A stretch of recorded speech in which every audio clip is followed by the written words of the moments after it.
Handicapper Steve here, handicapping the racing from Aqueduct Racetrack here on Saturday. It is the 28th of September 2024. Going to look at the featured stakes races on the program from Belmont to Big A, but before I get on to that, remember to please follow me on Twitter at Hirsch Racing Kid 5 for more selections for race courses around the world, and I mean it around the world. We're going to look at the stakes action here on Breeders' Cup kind of prep race weekend. Used to be the fall, the major fall Saturday at Belmont years ago with the Jockey Club. Now we have the Woodward, but still a very good card here. But we're going to get some rain here in New York, so just keep that in mind. We'll be looking at races 4, 6, 9, and 11. So let's get to it right now. Quite a few races to look at. The fourth race from Aqueduct, it's featured on the program. It is the Woodward Stakes. It's a Grade 2 event going for a purse $400,000, race for 3-year-olds and upwards.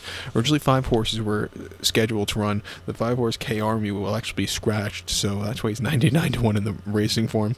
So we'll be down to a field of 4 horses strolling around the Aqueduct main track, which is 1,800 meters in circumference, or 1.125 on the main track. I'm going to go take a shot with the 2-horse here, Crouppy. 2-3-1 for me in the trifecta. 2-3-1 trifecta. Top selection 2-horse Crouppy. This 4-year-old called by Curlin here. Tom Pletcher trains. Irad Tees Jr. gets the mount. The horse's most recent appearance came to Whitney at Saratoga on the mud, 1.8 on the 3rd of August. He picked up some pieces late, but he finished second by 2.25 lengths. Arthur's ride really freaked that day, but this horse is very wide, but he gained a lot of ground late. Refreshing here, maybe being a little bit more farther into it like he was here in Discovery last fall. If he could do that, I think he could get the winning check today, but he didn't run in half bad in that Whitney where he ran a career best 106 buyer, but a lot of horses that day didn't seem to fire. Maybe the muddy track got to him. Prior to that, he ran an Aqueduct a mile 3/8 in the Brooklyn Stakes behind Next freak that day. Went on to freak next start out, freaked after that. This horse finished second by 9.25 lengths. That was probably next best race also. This horse just didn't get out of the gate so clearly, and he just got beat by a better kind of staying horse. I like to see him going over a staying trip again, but he wasn't catching that freaky horse. And then prior to that, the Suburban at Saratoga over the 1.25, winning by a half length, closing up from nowhere. It was a little bit wide, but he really grinded out to the wire. First start back from the Middle East, a very good run. He ran the World Cup and made on prior to that, where he finished 10th by 9.25 lengths, where he really never ran. A decent third in earlier this year in the Pegasus. Like I said, he likes this track. He won twice here last fall when the Queens County to end off the season, and when the Discovery back in November quite easily against 3-year-olds that day. But refreshing here, 2-1. No, it's not the best price in the world, but he could win. I think the 3-horse Tapit Trice, he has somewhat of a similar running style like Crouppy, but his win 2 back in the Monmouth Cup wasn't half bad. He just was flat last time out in the Jockey Club. If he could run a race like he did in the Bluegrass last year or in the Tampa Derby, he could win. I'll give him a shot of 5-2. But I do think Crouppy's a very likely winner in the spot. But to recount my selection for the 4th from Aqueduct, it's the Woodward Stakes. Going to take the 2-horse Crouppy. Give kudos to the 3-horse Tapit Trice. 2-3-1 trifecta. We're going to use the 2 and 3 in the multi-race. Yes, I'm skipping against and picking against Skippy Lawnstocking. But let's get to the co-featured 6th race from Aqueduct, which is always one of my favorite races of the season. It's the Joe Hirsch Turf Classic. It's a Grade 1 event going for a $500,000 purse race for 3-year-olds and upwards. We have a field here of 7 horses going 2,400 meters or 1.5 miles on the Aqueduct Inner Turf Course. Rails are down this weekend. They were up on Thursday and Friday. They'll be down for this card here at Aqueduct, so just keep that in mind. My top selection here in the Joe Hirsch, I'm going to go with the 4-horse Warlike Goddess. 4-6-7-5 for me in the superfecta.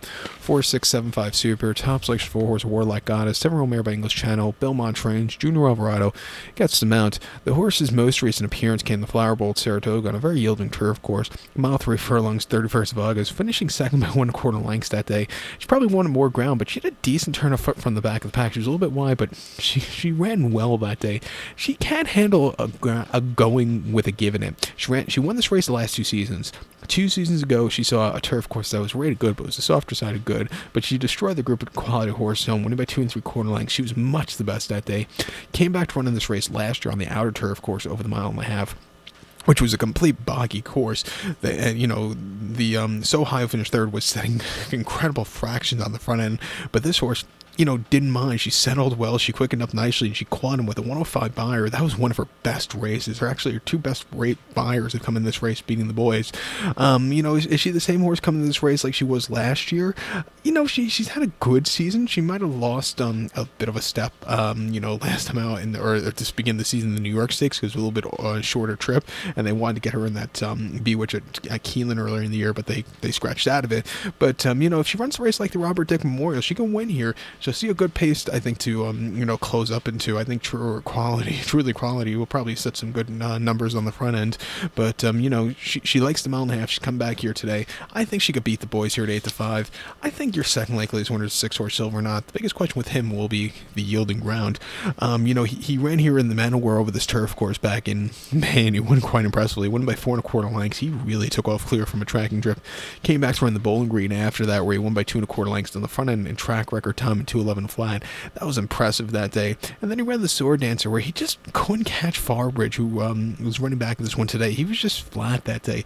The Charlie Alpy horses, I've noticed, between the UK here and stateside, he's making this horse will be his 47th starter here stateside this year for Godolphin and Appleby. These horses haven't been really firing. They've been running good races, but they just haven't been, winning like they normally do.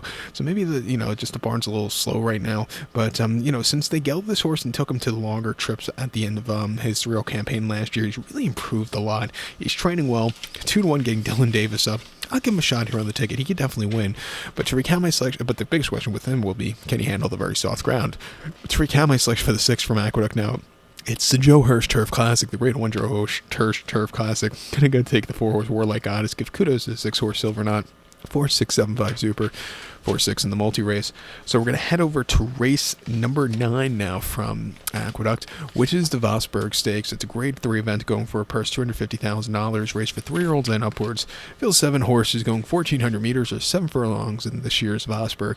And I can't believe they downgraded this race to a Grade 3. And some of the other they made that race Kentucky down to Grade 1, this one a Grade 3. Cannot believe it at all, but it's politics for you. I'm going to go take the 2-horse Scotland as a top selection. 2, 6, 3, 5 for me in the superfecta. 2, 6, 3, 5 Super, top selection, the 2-horse Scotland. 4-year-old got by Good Magic here. Belmont trains. Junior Alvarado gets the mount, trying to be like Cody's Wish and won this race last year, and quite impressively. This horse, last time out, ran Optional Lady at the Spa, 7 furlongs, 26th of July, where he won by 3 lengths that day. He had a very wide trip that day, but he sat back early. He slowly moved his way into the race. When he had the turn of foot late, he took off. 98 buyer.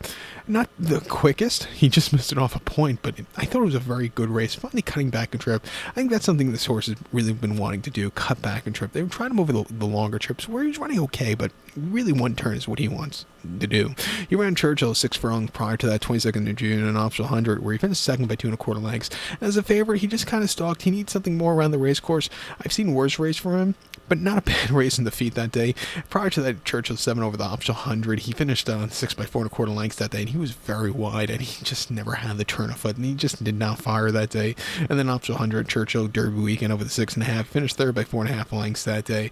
And again, he just kind of plodded along a little bit wide. I thought he'd need, just a little bit of faster pace. If they just went a 108 and 1 instead of 108 and 2 to 3/4, he probably would have won. Being facetious, by the way. But he just couldn't get there late. But like I said, look at his races last year. He won the Curlin, where he had everything his own way on the front end at around 2 turns at Saratoga. Came back to run last year's Travers, where he just did not fire, completely hit the wall, and completely hit the wall in the Pennsylvania Derby. Like I said, I just think he wants to come back to a 7 furlong trip. He's going to do it today. He's training well. I'm going to give him a shot on the ticket. I think the 6-horse Mufasa for Irad and Ignacio Correa's going also. He won impressively over the 7 at Colonial in the dirt back in August, winning by 3 3/4 lengths from a tracking trip. He took off clear with a 99 buyer. His first start stateside at Churchill in late June over the 6.5 and optional 80. He finished 6 by 2 1/4 lengths that day, where he just needed the race. He moved a little bit late, and then he just kind of yielded before the wire. Probably needed the run. Looking over his workouts patterns, he's training well coming into this race. Half mile drill and 47 flat. I think he's rearing to go. At 3 to 1, let's use him on the ticket. But to recount my selection for the ninth now from Aqueduct, it is the Grade 3 Vosburgh. We're going to take the 2-horse Scotland. Give kudos to the 6-horse Mufasa.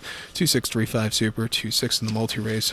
Let's get to the 11th race now from Belmont, the Big A, which is the Pilgrim Stakes. It's a grade 2 event going for a purse $200,000, race for 2-year-olds here. Field of 8 horses going 1,700 meters or mile 16th on the outer turf course. I'm going to go with the 4 Zulu Kingdom as a top selection. 4-5-8-3 for me in the superfecta. 4-5-8-3 super. Top selection 4 horse Zulu Kingdom. 2-year-old colt by 10 Sovereigns. Chad Brown trains.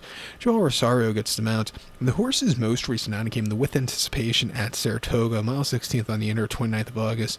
And this horse won quite impressively. Won him by a neck. He stalked all around the race course. He got the turn of foot, and he held on to the race. Good performance. You're going to see ground very similar to the ground that he saw on debut in Paris, 2 back on, on debut. And he handled it there. He's coming back around 2 turns. He's drawn well. Get a good tracking trip. I think he could really improve off that victor last time out. He ran the main race prior to that in Paris, Saint-Cloud over the 7 on very soft ground the 4th of June. He won by 2 3/4 lengths that day, and basically from a tracking trip, nobody was catching him. He quickened up nicely, and he stayed the trip well. A very good run. He's training well since the last race. A half mile on the Oklahoma training turf in 48-2, 5th best workout 40, and a half mile on the dirt 49-3.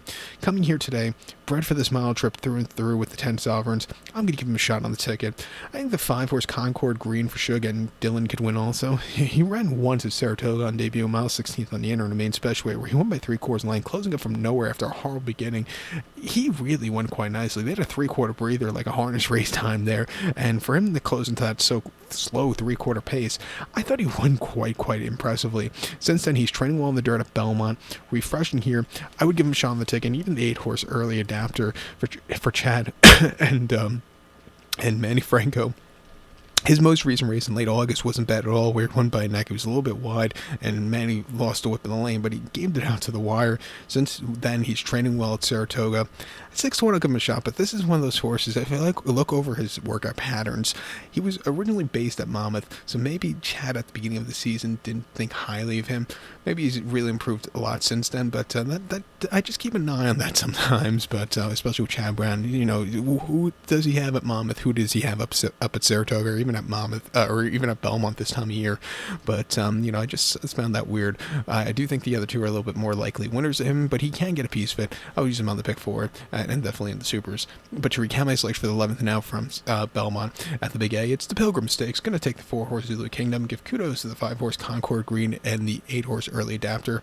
4-5-8-3 super, 4-5-8 in the multi race. So good luck to all, and please follow me on Twitter at Horse Race and Get 5. Good luck, everybody.